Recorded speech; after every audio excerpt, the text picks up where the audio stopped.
Okay, ಎಲ್ಲ ವೀಕ್ಷಕರಿಗೂ ನಮಸ್ಕಾರ. ಇವತ್ತಿನ ದಿನ ನಾವು ಕರ್ನಾಟಕ ಶಾಲಾ ಪರೀಕ್ಷೆ ಮತ್ತು ಮೌಲ್ಯನಿರ್ಣಯ ಮಂಡಳಿಯವರು SSLC ವಿದ್ಯಾರ್ಥಿಗಳಿಗಾಗಿ 2023-24ನೇ ಸಾಲಿಗಾಗಿ ನೀಡಿರುವಂತಹ ಮಾದರಿ ಪ್ರಶ್ನೆ ಪತ್ರಿಕೆಯಲ್ಲಿರುವಂತಹ ಪ್ರಶ್ನೆಗಳನ್ನು ನಾವು ಹಂತ ಹಂತವಾಗಿ ಬಿಡಿಸ್ಕೊಂಡು ಬರ್ತಿದ್ವಿ. ಸ್ನೇಹಿತರೆ, ಇಲ್ಲಿವರೆಗೂ ನಾವು 24 ಪ್ರಶ್ನೆಗಳಿಗೆ ಪರಿಹಾರವನ್ನು ಕಂಡುಕೊಂಡಿದ್ದೀವಿ. ಇವತ್ತಿನ ಈ ವಿಡಿಯೋದಲ್ಲಿ 3 ಅಂಕದ ಪ್ರಶ್ನೆಗಳು ಯಾವ್ಯಾವುದ್ರೊಳಗದವು ಅಂತ ಪರಿಹಾರವನ್ನು ಕಂಡುಕೊಳ್ಳೋಣ. ಇದು ಒಂದು ಪ್ರಶ್ನೆ ಇದೆ, 25ನೇ ಪ್ರಶ್ನೆ. ಇದು ಬಹುಪದೋಕ್ತಿಗಳಿಗೆ ಸಂಬಂಧಪಟ್ಟಂತ ಒಂದು ಪ್ರಶ್ನೆ ಇದೆ. ಏನೈತೆ ಅಂತ ಗಮನಿಸೋಣ. P of x is equal to x raised to 4 minus 3x square plus 4x plus 5 ಅನ್ನು g of x is equal to x square minus 1 ರಿಂದ ಭಾಗಿಸಿ ಭಾಗಲಬ್ಧ q of x ಮತ್ತು ಶೇಷ r of x ಅನ್ನ ಕಂಡುಹಿಡಿರಿ ಅಂತ ಹೇಳ್ಯಾರ. Very simple. ಇದರ ಅರ್ಥ ಏನು ಅಂತಂದ್ರೆ g of x ಒಂದು ಭಾಜಕ, ಭಾಗಲಬ್ಧ q of x, ಶೇಷ ಅಂದ್ರೆ r of x ಅಂತ ನಮಗೆ ರಿಲೇಷನ್ ಗೊತ್ತೈತಿ. ಓಕೆ, ಹಂಗಾರ ಏನು P of x is equal to g of x into q of x plus r of x ಅಂತ ಗೊತ್ತೈತಿ. ಹಾಗಾಗಿ ಅದ್ರ ರಿಲೇಷನ್ ಕೂಡ ಗೊತ್ತಿರಲಿ. ಓಕೆ, ಇದರಿಂದ ಇದನ್ನ ಭಾಗಿಸ್ರಿ ಅಂತ ಹೇಳ್ಯಾರ. ಭಾಗಿಸೋಣ. ನಾನೇನು ಬರ್ಕೊಳ್ತೀನಿ. ಮೊದಲು ಬರ್ಕೊಳ್ಳೋಕ್ಕಿಂತ ಒಂದು ಐಡಿಯಾ ಮಾಡ್ಬೇಕು. ನಾವೇನ್ ಮಾಡ್ಬೇಕು, ಎಕ್ಸ್ ಘಾತ 4 ಆದ ತಕ್ಷಣ ಡಿಕ್ರೀಸಿಂಗ್ ಆರ್ಡರ್ ಒಳಗೆ ಬರ್ಬೇಕು, ಚರಾಕ್ಷರದ ಘಾತ ಸೂಚಿ. ಹಾಗಾಗಿ ಇಲ್ಲೇನ್ ಮಾಡ್ತೀವಿ, ಇಲ್ಲೇನು ಇಲ್ಲ ಅಂದ್ರೆ ಎಕ್ಸ್ ಕ್ಯೂಬ್ ಅಂತ ಬರ್ಕೊಳ್ತೀವಿ. Plus x cube minus 3x square plus 4x plus 5 ಅಂತ ಬರ್ಕೊಳ್ತೀವಿ. ಯಾಕಂತಂದ್ರ ಇಲ್ಲಿ ನಮ್ಗೆ ಡಿಕ್ರೀಸಿಂಗ್ ಆರ್ಡರ್ ಒಳಗೆ ಬರ್ಬೇಕು. ಇಲ್ಲಿ ಕೂಡ ಏನೈತಿ, ಭಾಗಿಸುವಂತದ್ದು ಸ್ಕ್ವೇರ್ ಆದ ತಕ್ಷಣ 1 ಐತಿ. ಆದ್ರಿಂದ ಎಕ್ಸ್ ಚರಾಕ್ಷರ ಇಲ್ಲ, ಅಲ್ಲಿ ಎಕ್ಸ್ ಘಾತ ಸೂಚಿ 1 ಬರ್ಬೇಕಾಗಿತ್ತು. ಹಾಗಾಗಿ ನಾನೇನ್ ಮಾಡ್ತೀನಿ, X square plus 0x minus 1 ಅಂತ ಬರೀತೀನಿ. ಅಂದ್ರೆ ನೋಡ್ಲಿ, ಇದು ಕೂಡ ಡಿಕ್ರೀಸಿಂಗ್ ಆರ್ಡರ್ ಒಳಗೆ ಆಯ್ತು. ಅಂದ್ರೆ ನಮ್ಗೆ ಯಾವುದೇ ರೀತಿಯಾದಂತ ಕನ್ಫ್ಯೂಷನ್ ಆಗಲ್ಲ. ನಾವಿಲ್ಲಿ ಎಕ್ಸ್ ಸ್ಕ್ವೇರ್ ಎಕ್ಸ್ ಕ್ಯೂಬ್ 4 ಬಂತು, ಎಕ್ಸ್ ಸ್ಕ್ವೇರ್ ಇಲ್ಲಿ ಬರಲ್ಲ, ಡೈರೆಕ್ಟ್ ಆಗಿ ನಮ್ಗೆ ಎಕ್ಸ್ ಬರುತ್ತೆ, ಅಲ್ಲಿ ಹಚ್ಚಿಬಿಡ್ತೀವಿ, ಒಂದು ಗ್ಯಾಪ್ ಆಗ್ಬಿಡ್ತೈತೆ. ಆದ್ರಿಂದ ನೋಡ್ರಿ, x4 ಬರ್ಬೇಕಾದ್ರೆ ಎಕ್ಸ್ ಸ್ಕ್ವೇರ್ ಇಂದ ಎಷ್ಟಿಂದ ಗುಣಿಸಿದ್ ಬರುತ್ತಾ, ಎಕ್ಸ್ ಸ್ಕ್ವೇರ್ ಇಂದ ಬರುತ್ತೆ. X square into x square x ಘಾತ 4. Okay, then x square into 0x plus 0x cube. Okay, next plus into minus minus 1x square ಅಂತ.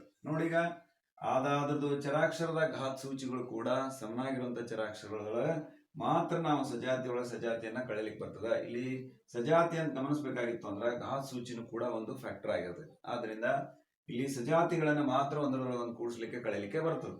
ಇಲ್ಲಿ ಚಿಹ್ನೆಗಳು ಅದ್ರ ಬದಲಾಗ್ತವು. ಆದ್ರಿಂದ x4 ಕ್ಯಾನ್ಸಲ್.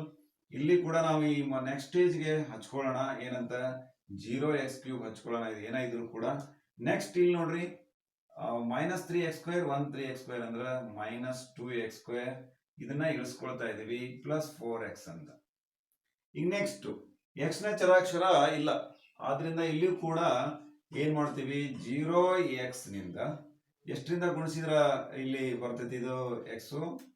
0x ದಿಂದ ಇದನ್ನ ಗುಣಿಸಿದ್ರ ಇಲ್ಲಿ x ಕ್ಯೂಬ್ ಬರುತ್ತೆ. 0x into x square 0x cube, 0x into 0x minus 0x square, ಅದಲ್ಲ ಪ್ಲಸ್ ಇಂಟು ಮೈನಸ್ ಮೈನಸ್ ಏನಾಗ್ತದೆ 0x ಅಂತ ಬರುತ್ತೆ. ಹಾಗಾಗಿ ಇಲ್ಲಿ ನಾವೇನ್ ಮಾಡ್ತೀವಿ, ಇಲ್ಲಿ ನಮ್ಗೆ ನೆಕ್ಸ್ಟ್ ಸ್ಟೇಜ್ಗೆ ಸಿಗುತ್ತೆ ಅನ್ನೋದಕ್ಕೆ ನಾವು 0x ಕ್ಯೂಬ್ ಕ್ಯಾನ್ಸಲ್ ಮಾಡಿ ಇಲ್ಲಿ ಕೂಡ ಏನ್ ಉಳಿತು, ಇಲ್ಲಿ 2x ಸ್ಕ್ವೇರ್, ಇಲ್ಲಿ ಏನ್ ಉಳಿತು ಪ್ಲಸ್ 4x ಅಂತ ಉಳಿತು. ನೆಕ್ಸ್ಟ್ ಈಗ 5 ಅನ್ನ ಇಳಿಸ್ಕೊಳ್ತಿದೀವಿ, ಪ್ಲಸ್ 5 ಅನ್ನ. ನೋಡ್ರಿ, ನಾವು ಹಂತ ಹಂತವಾಗಿ ಒಂದೊಂದು ಡಿಗ್ರಿ ಅಂತ ಕರಿತೀವಿ. ಬಹುಪದೋಕ್ತಿಗಳ ಡಿಕ್ರೀಸಿಂಗ್ ಆರ್ಡರ್ ಒಳಗೆ ಬರ್ತಾ ಹೋಗ್ಬೇಕು. ನೆಕ್ಸ್ಟ್ ನೋಡ್ರಿ, ಎಷ್ಟರಿಂದ ಇದನ್ನು ಮಾಡಿದ್ರೆ ಮೈನಸ್ 2 ಬರುತ್ತೆ.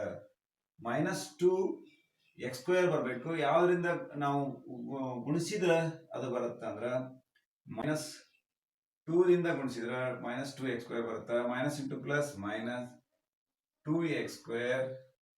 Okay, plus 0x minus plus into minus plus 2 1 2. therefore ಇದು ಪ್ಲಸ್ ಆಗ್ತೈತಿ, ಇದು minus minus 2x plus 2x cancel. ಇಲ್ಲಿ ಏನ್ ಉಳಿತು, 4x ಉಳಿತು. 5 ಒಳಗೆ 2 ಹೋದ್ರೆ ಪ್ಲಸ್ 3 ಅಂತ. therefore q of x is equal to ಭಾಗಲಬ್ಧ ಎಷ್ಟು ಬಂತು, x ಸ್ಕ್ವೇರ್ ಮೈನಸ್ 2 ಅಂತ. therefore r of x is equal to 4x plus 3 ಅಂತ. ಓಕೆ, ಹೀಗೆ ಅವ್ರು ಕಂಡುಹಿಡಿ ಅಂತ ಹೇಳ್ಯಾರ Q of x. It means ಭಾಗಲಬ್ಧ ಅಂದ್ರೆ ಎಕ್ಸ್ ಸ್ಕ್ವೇರ್ ಮೈನಸ್ 2 ಅಂತ. ಇದು 0 ನಾವು ಮಾಡೋದಕ್ಕೆ ಸ್ಟೆಪ್ ಫಾಲೋ ಆಗಲಿ ಅನ್ನೋದಕ್ಕೆ 0x ಹಚ್ಕೊಂಡಿದ್ವಿ, ಇಲ್ಲಿ ಕೂಡ 0x ಹಚ್ಕೊಂಡಿದ್ವಿ. ಆದ್ರೆ ನೆಕ್ಸ್ಟ್ ಆದ್ಮೇಲೆ ಡೈರೆಕ್ಟ್ ಆಗಿ ಅದಕ್ಕೆ ಏನು ವ್ಯಾಲ್ಯೂ ಇಲ್ಲ, ಅದಕ್ಕೆ ಎಕ್ಸ್ ಸ್ಕ್ವೇರ್ ಮೈನಸ್ 2 ಅಂತೀವಿ, 4x ಪ್ಲಸ್ 3 ಅಂತ ಕರಿತೀವಿ. ಈಗ ನಾವು ಇವೆರಡನ್ನು ಗುಣಿಸಿ, ಯಾವ್ದನ್ನ ಭಾಗಲಬ್ಧ ಮತ್ತು ಭಾಜಕವನ್ನ ಗುಣಿಸಿ ಮತ್ತು ಶೇಷವನ್ನ ಕೂಡಿಸಿದ್ರೆ ಇದು ಕೂಡ ನಮ್ಗೆ ದೊರೆತೈತಿ. 25ನೇ ಪ್ರಶ್ನೆಗೆ ಅಥವಾ ಪ್ರಶ್ನೆ ಐತಿ. ಅಥವಾ ಪ್ರಶ್ನೆನೂ ಕೂಡ ಬಹುಪದೋಕ್ತಿಗಳಿಗೆ ಸಂಬಂಧಪಟ್ಟಂತ ಐತಿ. ಏನೈತಿ ಅಂತ ಗಮನಿಸೋಣ. X q minus 3x square plus x plus 2 ಅನ್ನು ಜಿ ಆಫ್ ಎಕ್ಸ್ ಎಂಬ ಬಹುಪದೋಕ್ತಿಯಿಂದ ಭಾಗಿಸಿದಾಗ ಸಿಗುವ ಭಾಗಲಬ್ಧ ಮತ್ತು ಶೇಷಗಳು ಕ್ರಮವಾಗಿ ಎಕ್ಸ್ ಮೈನಸ್ 2 ಮತ್ತು ಮೈನಸ್ ಎಕ್ಸ್ ಪ್ಲಸ್ 4 ಆದ್ರೆ ಜಿ ಆಫ್ ಎಕ್ಸ್ ಅನ್ನ ಕಂಡುಹಿಡ್ರಿ. ಸ್ನೇಹಿತರೆ, ವಿದ್ಯಾರ್ಥಿಗಳಿಗಾಗಲೇ ನಿಮ್ಗೆ ಗೊತ್ತಿರಲಿ, ಯೂಕ್ಲಿಡ್ನ ಭಾಗಾಕಾರದ ಕ್ರಮವಿಧಿ ಅಂತೇಳಿ ನಾವು ಅಭ್ಯಾಸ ಮಾಡೀವಿ. ಅದರ ತರನೇ ಇಲ್ಲಿ ಕೂಡ ಒಂದು ಭಾಗಾಕಾರದ ಒಂದು ಕ್ರಮವಿಧಿ ಐತಿ. ಆ ಕ್ರಮವಿಧಿಯನ್ನ ತಿಳ್ಕೊಳ್ಳೋಣ. ಮೊದಲ ಇಲ್ಲಿ ಏನೇನು ಕೊಟ್ಟಾರ ಅಂತ ಗಮನಿಸೋಣ. ಓಕೆ, ಹಂಗಾರೆ ಇದು ಏನ್ರಿ, p of x is equal to x cube minus 3x square plus x plus 2 ಅಂತ ಕೊಟ್ಟಿದಾರ. ನೆಕ್ಸ್ಟ್ ಇದು ಜಿ ಆಫ್ ಎಕ್ಸ್ ಅನ್ನ ಕಂಡು ಹಿಡಿರಿ ಅಂತ ಹೇಳ್ಯಾರ, ಗೊತ್ತಿಲ್ಲ. Okay, next q of x. Q of x ಅಂದ್ರೆ ಭಾಗಲಬ್ಧ. ಭಾಗಲಬ್ಧ ಅಂದ್ರೆ ಕ್ರಮವಾಗಿ ಎಕ್ಸ್ ಮೈನಸ್ 2 ಅಂತ ಐತಿ, ಎಕ್ಸ್ ಮೈನಸ್ 2. ಆಮೇಲೆ ಆರ್ ಆಫ್ ಎಕ್ಸ್ ಅಂದ್ರ ಶೇಷ ಅಂತೀವಿ, ಅದು ಮೈನಸ್ 2x ಪ್ಲಸ್ 4 ಅಂತ ಐತಿ. ಅಂದ್ರೆ ಇದನ್ನೆಲ್ಲ ಬಳಸ್ಕೊಂಡು ಒಂದು ಭಾಗಾಕಾರದ ಕ್ರಮವಿದೆಯೇ ಒಂದು ನಮಗೆ ಫಾರ್ಮುಲಾ ಐತಿ, ನಮಗೆ ಗೊತ್ತಿರಲಿ. ಎಲ್ಲೇ ಭಾಗಾಕಾರದೊಳಗ ನಾವು ಏನು ಕಾಮನ್ ಆಗಿ ನಾವು ಏನು ಪ್ರಿಲಿಮ್ಸ್ ಹಂತದೊಳಗೆ ನಾವು ಹೇಳ್ತೀವಿ, ಏನು ಭಾಜ್ಯ ಈಸ್ ಈಕ್ವಲ್ ಟು ಭಾಜಕ ಗುಂಡ್ಲೆ ಭಾಗಲಬ್ಧ ಪ್ಲಸ್ ಶೇಷ ಅಂತ ಕರಿತೀವಿ. ಅದನ್ನ ನಾವು ಹಿಂಗೆ ಬರಿತೀವಿ, P of x is equal to ಏನಾಗತ್ರಿ, ಜಿ ಆಫ್ ಎಕ್ಸ್ ಇಂಟು ಯಾವ್ದ್ರಿ ಕ್ಯೂ ಆಫ್ ಎಕ್ಸ್ ಅಂದ್ರ ಭಾಗಲಬ್ಧ ಪ್ಲಸ್ ಏನ್ ಮಾಡ್ಬೇಕು, ಶೇಷನ ಕೂಡಿಸ್ಬೇಕು, ಆರ್ ಆಫ್ ಎಕ್ಸ್ ಅಂತ ಹೇಳಿ. ಇದನ್ನ ನಾವು ಭಾಗಾಕಾರದ ಕ್ರಮವಿಧಿ ಅಂತ ಕರಿತೀವಿ. ಓಕೆ, ಹಂಗಾರೆ ಇದ್ರೊಳಗೆ ನಾವು ಬೆಲೆಯನ್ನ ಆದೇಶ ಮಾಡೋಣ. ಪಿ ಆಫ್ ಎಕ್ಸ್ ಅಂದ್ರ ಇಲ್ಲೈತಿ, ಏನೈತಿ ನೋಡ್ರಿ, x cube minus 3x square plus x plus 2 ಅದಲ್ಲ is equal to g of x ಕಂಡು ಹಿಡಿಬೇಕಾಗೈತಿ ಇಂಟು ಕ್ಯೂ ಆಫ್ ಎಕ್ಸ್ ಇಲ್ಲಿ ಐತಿ, ಏನೈತಿ, ಎಕ್ಸ್ ಮೈನಸ್ 2 ಅಂತ ಐತಿ.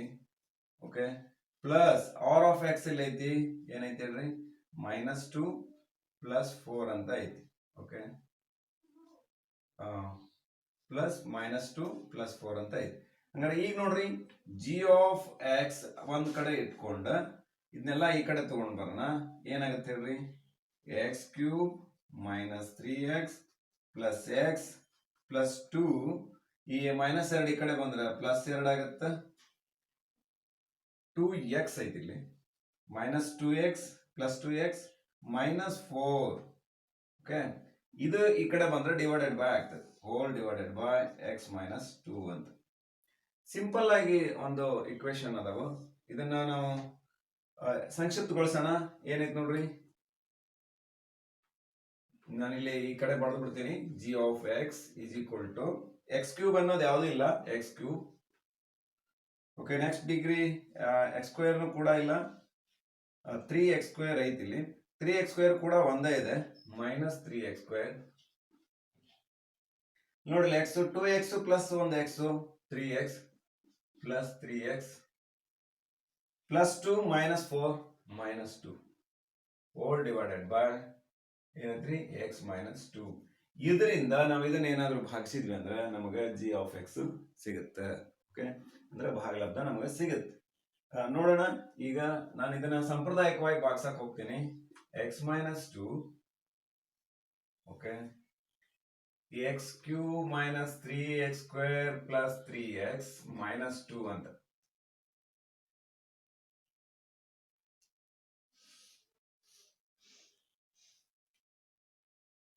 ಓಕೆ, ಈಗ ಎಕ್ಸ್ ಕ್ಯೂಬ್ ಈ ಎಕ್ಸ್ ಗೆ ಯಾವ್ದ್ರಿಂದ ಗುಣಿಸಿದ್ರೆ ಎಕ್ಸ್ ಕ್ಯೂಬ್ ಬರುತ್ತ ಅಂದ್ರ ಎಕ್ಸ್ ಸ್ಕ್ವೇರ್ ಇಂದ ಗುಣಿಸಿದ್ರೆ ಬರುತ್ತ. ನಾನು ಈ ಕಡೆ ಹಚ್ತೀನಿ.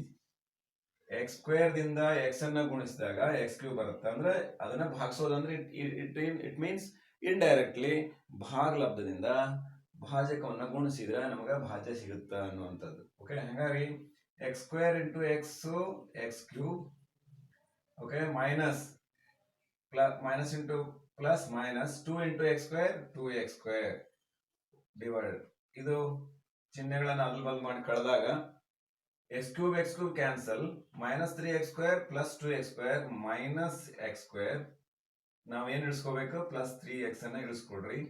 X square minus x square ಯಾವ್ದ್ರಿಂದ ಗುಣಿಸಿದ್ರ ಎಕ್ಸ್ ನಿಂದ ಯಾವ್ದ್ರಿಂದ ಗುಣಿಸಿದ್ರೆ ಎಕ್ಸ್ ಸ್ಕ್ವೇರ್ ಬರುತ್ತಂದ್ರ ಇಲ್ಲಿ ಮೈನಸ್ ಎಕ್ಸ್ ನಿಂದ ಗುಣಿಸಿದ್ರ minus into plus minus x into x square, x plus into minus into minus plus x into 2x.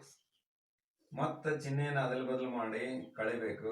X square cancel, ಏನ್ ಉಳಿತ್ರಿ? Plus 3x minus 2x ಏನೈತ್ರಿ? 1x ಉಳಿತು. 1x ಮತ್ತೇನ್ ಇಳಿಸ್ಕೋಬೇಕ್ರಿ? Minus 2 ಅನ್ನ ಇಳಿಸ್ಕೋಬೇಕ. ಈಗ X minus 2 ಐತಿ, there four plus 1 ರಿಂದ X minus 2 ಒಂದ್ಲೆ X minus 2 1. ಇದನ್ನ ಕಳೆದಾಗ ನಮಗ ಶೇಷ 0 ಬಂತು. ದೇರ್ ಫೋರ್ ಹಂಗಾರ ಅದು g of x, therefore g of x is equal to x square minus x plus 1 ಅಂತ ನಾವು ಹೇಳ್ತೇವೆ. ಹಿಂಗ ಸ್ನೇಹಿತರೆ, ಆ ಭಾಗಾಕಾರದ ಕ್ರಮವಿಧಿಯ ಒಂದು ಈ ಫಾರ್ಮುಲಾವನ್ನ ಏನಾದ್ರೂ ನಾವು ಗಮನದಲ್ಲಿ ಇಟ್ಕೊಂಡ್ವಿ ಅಂದ್ರೆ ಇಂಥವು ಎಂಥ ಸಮಸ್ಯೆ ಬಂದರೂ ಕೂಡ ಕೇಳಬಹುದಂತ, ಪರಿಹಾರವನ್ನು ಕಂಡುಕೊಳ್ಬಹುದಂತ ಸಾಧ್ಯತೆಗಳಿರ್ತಾವೆ ಸ್ನೇಹಿತರೆ. ಹೀಗೆ ಹೆಚ್ಚು ನೀವು ಇಂಥ ಲೆಕ್ಕಗಳನ್ನ ಏನಂತೀವಿ? ಇದಕ್ಕೆ ಸಾಂಪ್ರದಾಯಿಕವಾದಂಥ ಭಾಗಾಕಾರ ಅಂತ ಕರಿತೀವಿ. ಸಾಂಪ್ರದಾಯಿಕವಾದಂಥ ಭಾಗಾಕಾರವನ್ನು ನೀವು ಹೆಚ್ಚು ಲೆಕ್ಕಗಳನ್ನು ಮಾಡಿದಾಗ ಇದು ನಿಮ್ಗೆ ಬಹಳ ಚೆಂದಾಗಿ ಅರ್ಥ ಆಗ್ತೈತೆ ಅಂತ ಹೇಳ್ತಾ ಎಲ್ಲರೂ ಕೂಡ ಧನ್ಯವಾದಗಳು. ನಮಸ್ಕಾರ. ಮುಂದಿನ ಒಂದಿಷ್ಟು ಪ್ರಶ್ನೆಗಳನ್ನ ಮುಂದಿನ ಒಂದು ವಿಡಿಯೋದಲ್ಲಿ ನೋಡೋಣ ಅಂತ ಹೇಳ್ಕೊಳ್ಳಿ. ನಮಸ್ಕಾರ.